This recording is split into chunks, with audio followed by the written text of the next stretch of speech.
Hi, I'm Daniel Lucas, and welcome to Book 101 Review.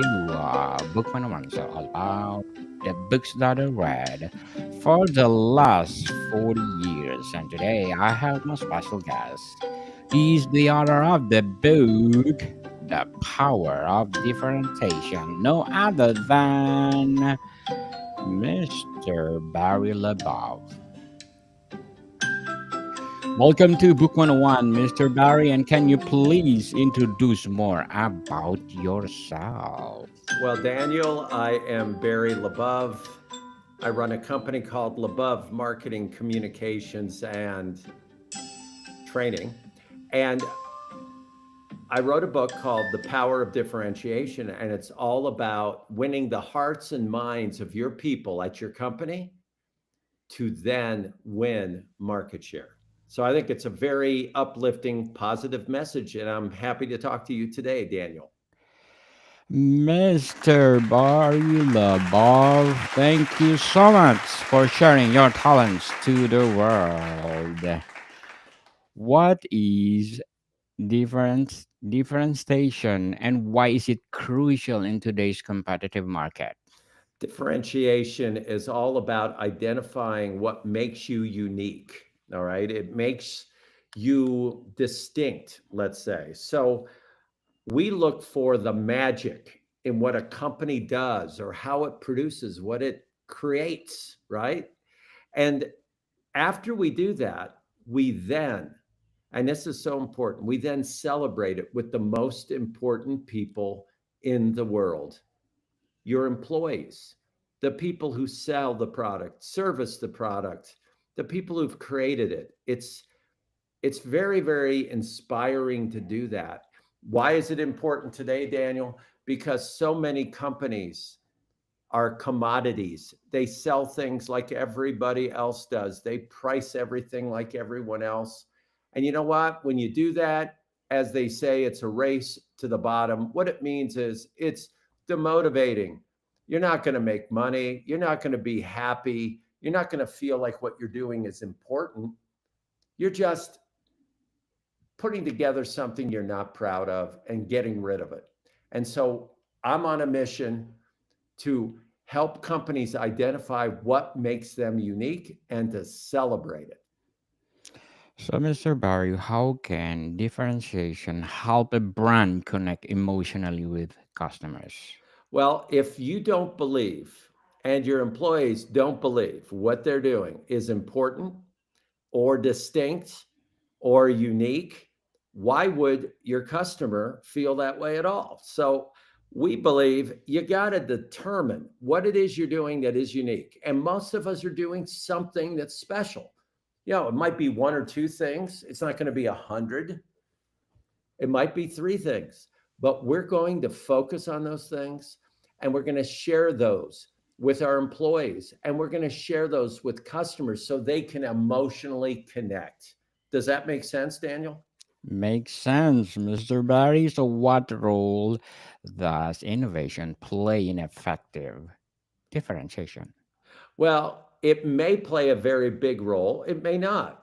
Innovation may be what your product or brand is all about. You could be a very, very driven company to do something that nobody else has ever done before, something that's faster, better, more advanced.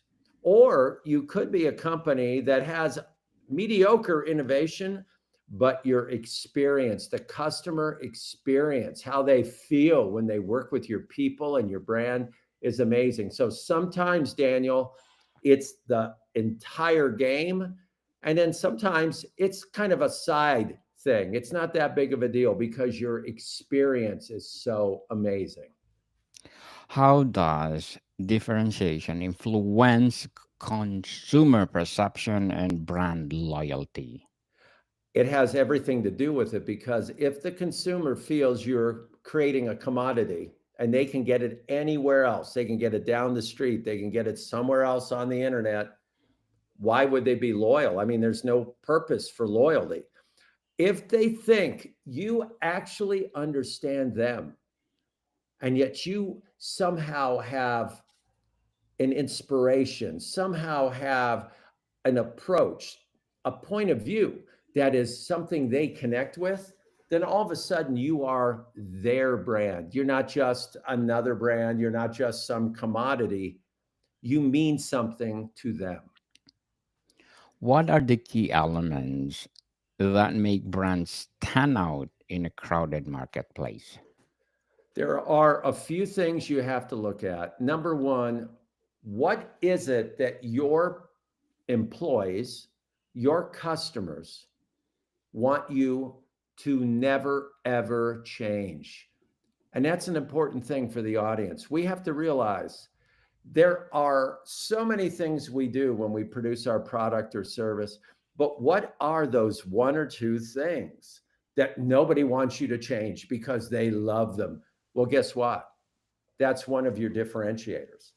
Another thing that's very, very important is from a technical standpoint, are you producing or creating something that is advanced, is this different, is more work or even more expense to produce than it would need to be, but you're doing it because you want it to be done a certain way? If so, that may be your differentiation. So these are all keys to the kingdom to figuring out what makes you who you are so you can maximize it with your customer base.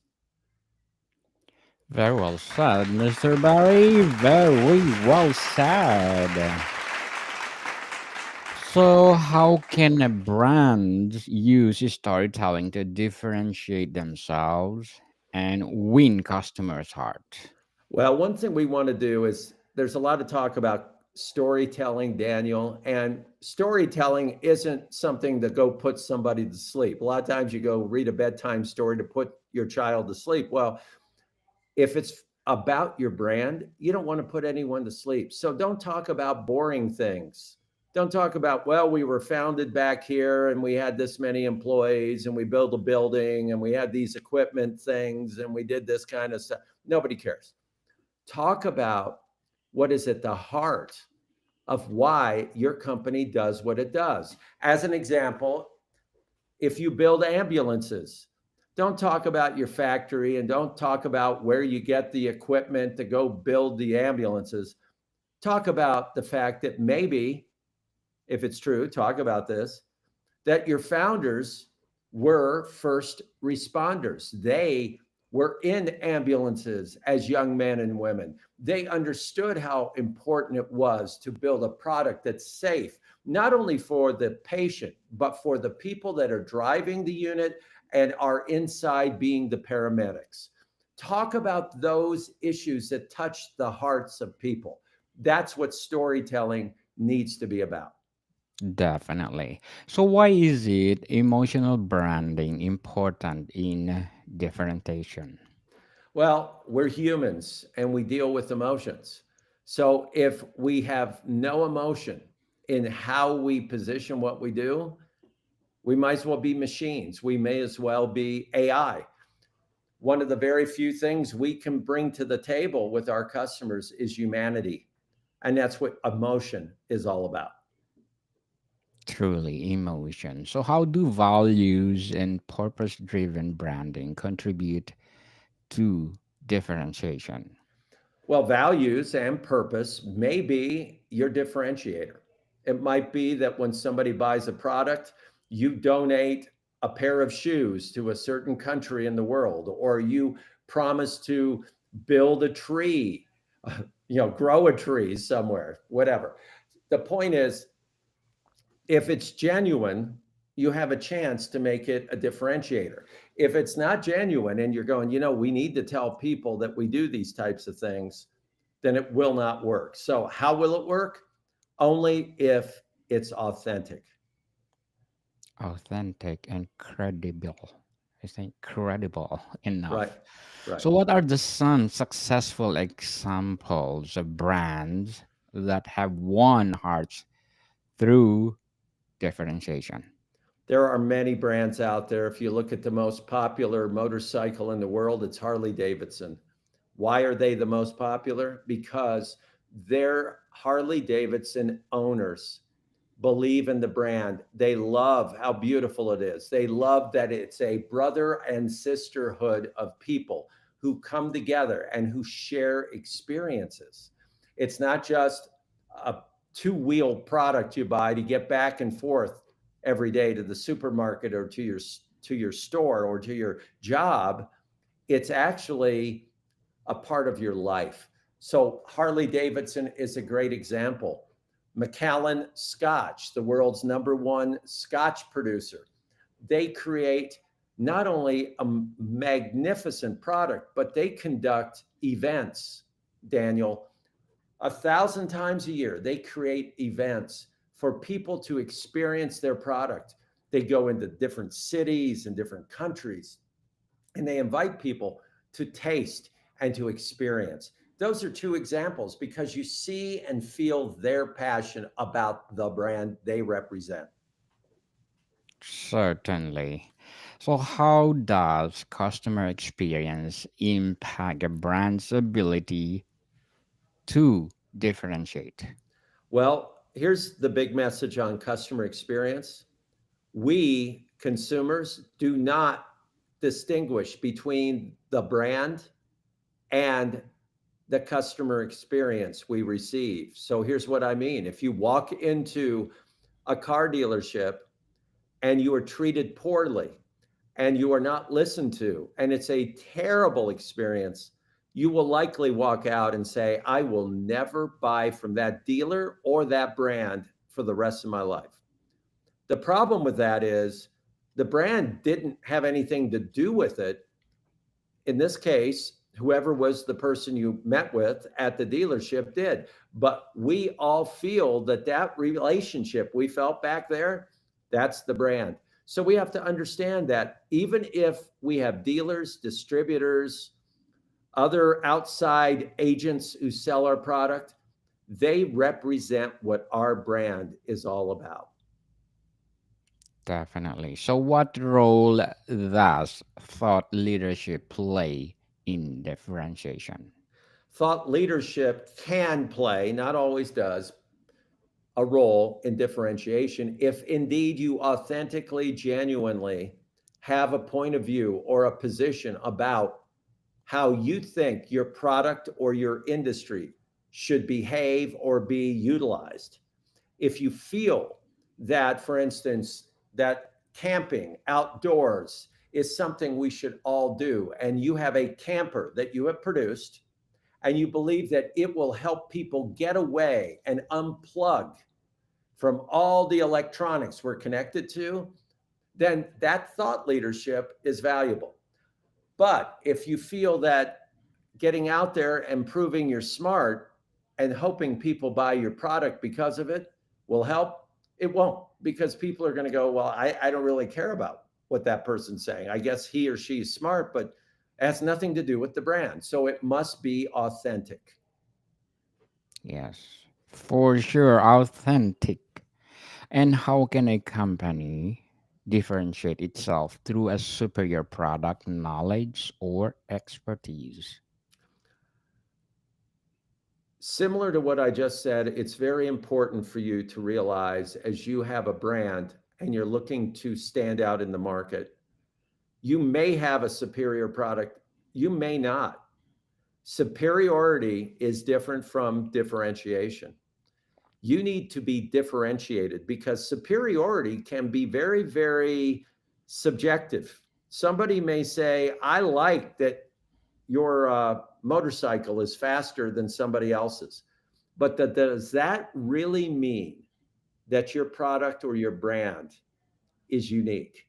It may not really mean that. It just means it's got one attribute that's, of interest.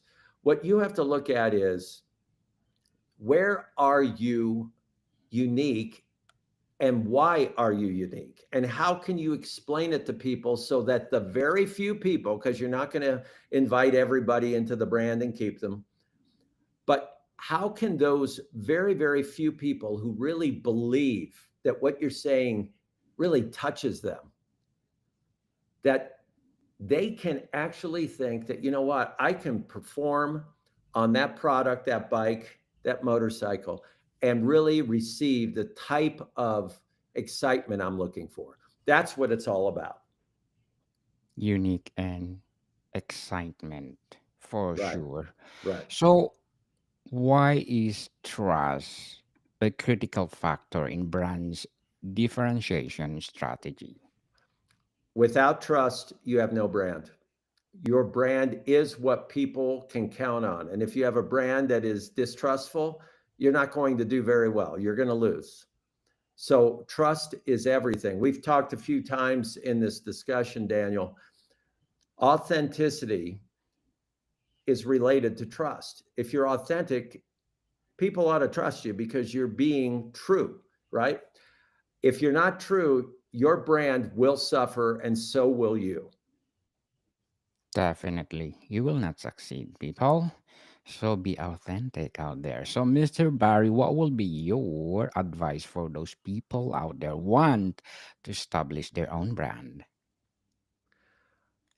Look at your brand from the eyes of the people who buy it and the people who build it, and listen, and I mean listen to them. Listen to what they say moves them. Listen to why they feel what you're producing has a meaning. Listen to what they want you to make sure you never change. Do that. And then have somebody, if possible, somebody that's an independent party, come in and look at how you are creating your product or your service and ask them to give input as to what might be special about it. Doing those things will help arm you to better portray what your brand is all about. Definitely.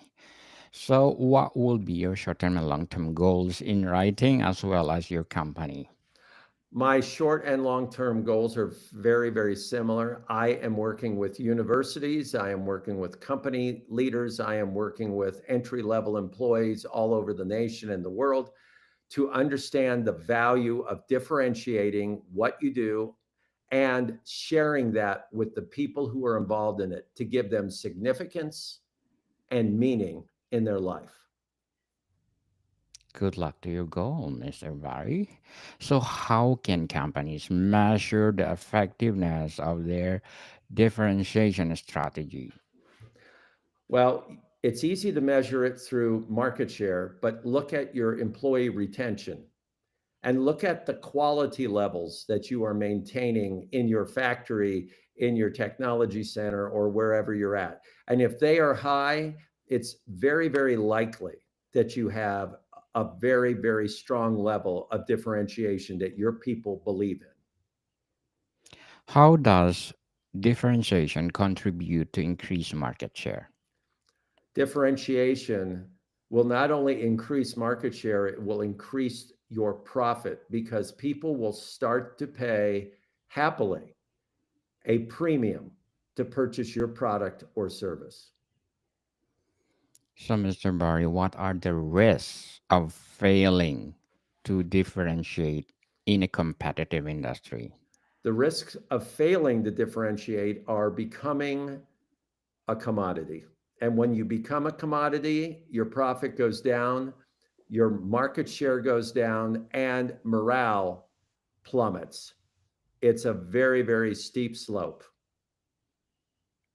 Definitely. So, how do psychological factors influence consumer decision regarding differentiated products?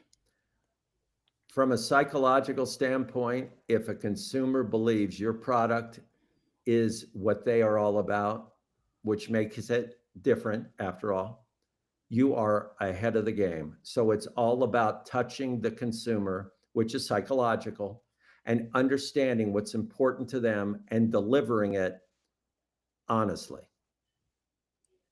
Definitely. Honestly, honesty, unique, and authentic.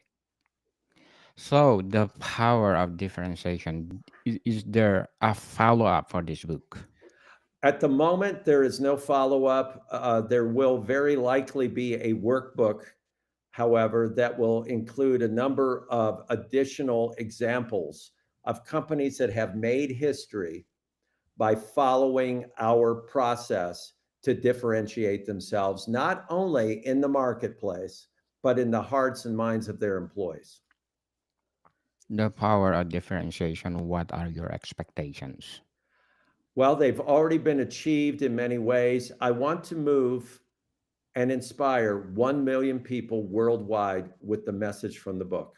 That's my expectation, and I'm confident we will achieve it. Definitely. So to wrap up our discussion for today, Mr. Barry, how can businesses continuously innovate to stay ahead of competitors while staying true to their core differentiation strategy? By staying close to the customer and the employee.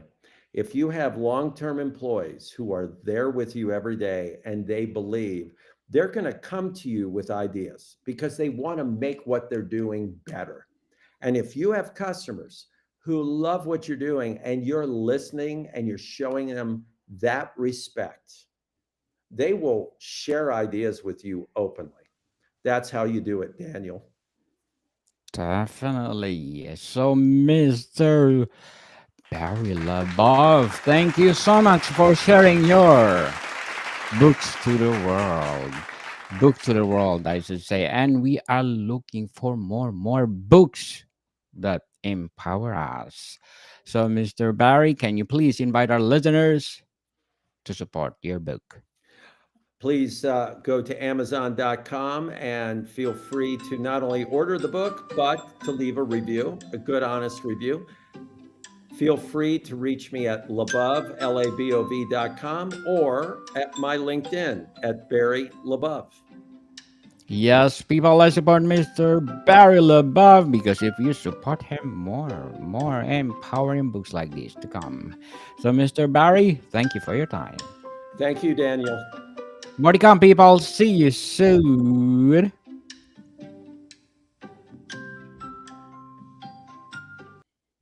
So, Mr. Barry, I want to